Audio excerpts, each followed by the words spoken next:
New York City has a lot of secrets. Most people just see the tall buildings and the yellow cabs. They don't know about the secret society hidden right under their noses. This society was called the Keepers of the Scroll. They were an ancient group. Their job was to protect powerful artifacts from the old world. They had a headquarters that looked like a normal, boring library in Greenwich Village. But behind the bookshelves there was a world of magic and history. Fergus Fredosi was one of the wisest members. He had silver hair and kind eyes, but he was stronger than he looked. He had been a keeper for over 50 years. He knew every secret the society held, or so he thought. One morning the peace was shattered. An alarm, silent to the outside world, screamed through the keeper's headquarters. It was a sound no one had heard in a century. Fergus rushed down to the vault, his heart pounding like a drum. The vault was a room protected by spells and thick steel doors. It was supposed to be impossible to open without the right keys and incantations, but the great door was hanging open, a dark gash in the wall. Inside, the pedestals holding the artifacts were mostly untouched, except for one, the most important one. The pedestal that held the Star of Khorasan was empty. The Star of Khorasan was not just a pretty gem, it was a piece of a fallen star, glowing with a soft blue light. Legend said it could amplify a person's thoughts, making them powerful enough to control minds or even bend reality. In the wrong hands, it was a weapon of unimaginable destruction. Panic spread through the society like wildfire. The elders gathered in the main hall, their faces pale with fear and disbelief. They argued and shouted. Who could have done this? How could they have breached the defenses? It had to be an inside job. Someone from their own ranks must have betrayed them. The trust that held the society together began to crack. Fergus stood apart from the chaos, his mind racing. He knew that shouting would solve nothing. The star was gone, and every second it was missing, the world was in greater danger. He looked at the faces of his fellow keepers. He saw suspicion in their eyes as they looked at each other. He felt a heavy weight on his shoulders. This was more than just a theft, it was an attack on their very existence.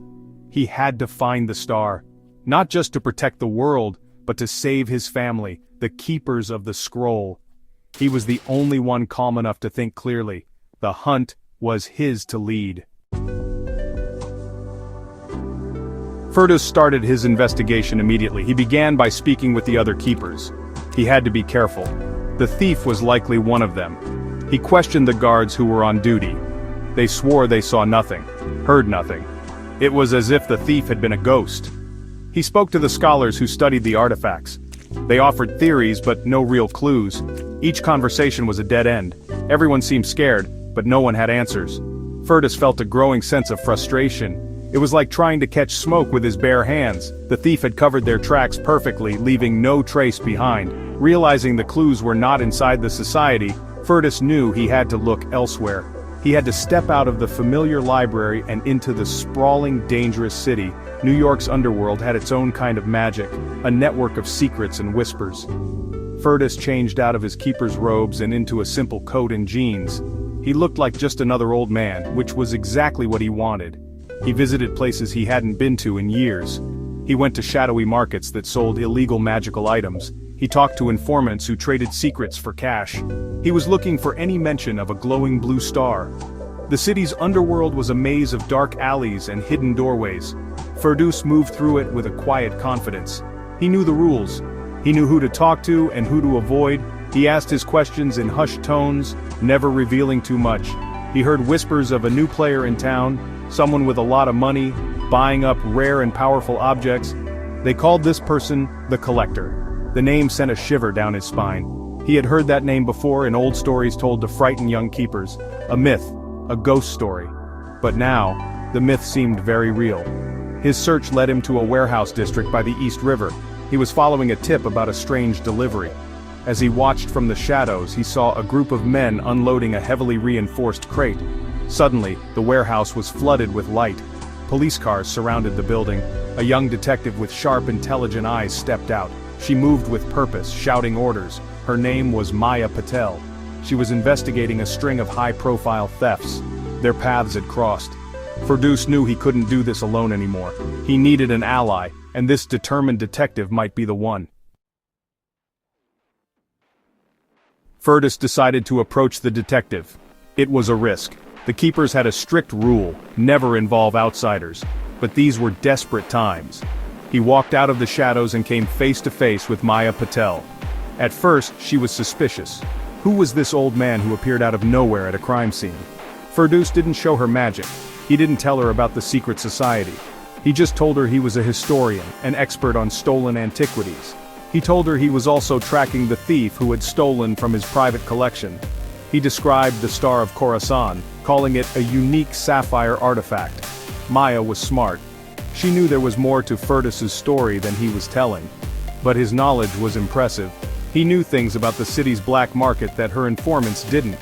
He provided a sketch of the men he saw, which matched suspects in her other cases. Reluctantly, she agreed to work with him. They formed an unlikely team, the ancient wise keeper and the young modern detective. Maya brought police resources and a fresh perspective. Firdaus brought centuries of knowledge and an understanding of the enemy they faced. They started to connect the dots. Their investigation led them to a name, Silas the Collector Blackwood. He was a wealthy recluse obsessed with owning the world's most powerful artifacts. He believed they belonged to him, not in museums or secret societies. For years he was just a rumor, but now he was making his move. Maya's police files showed that Blackwood was connected to several recent thefts of rare items all over the world. The Star of Khorasan was his ultimate prize.